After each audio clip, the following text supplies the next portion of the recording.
How to attach, detach, and delete, restore fields. Hello and welcome to the new tutorial.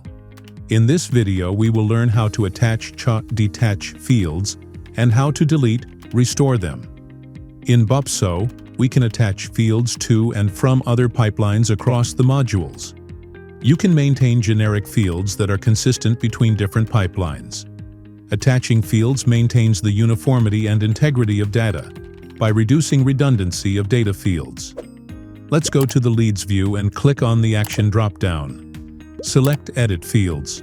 Now, from the Select Asset drop-down, select the pipeline to which you want to attach the field. Next, click on Attach Field, and you will get the list of fields that you can attach to your chosen pipeline. Select the field or fields you want to attach to the pipeline and click on Attach.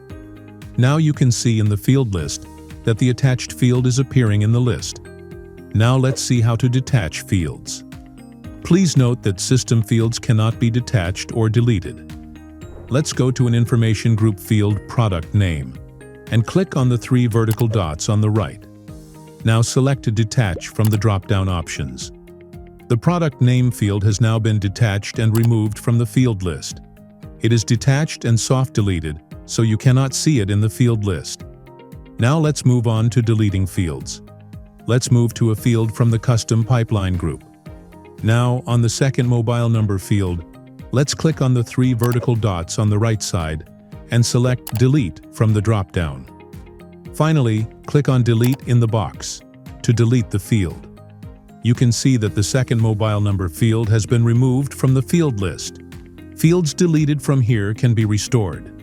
Let's see how to restore fields.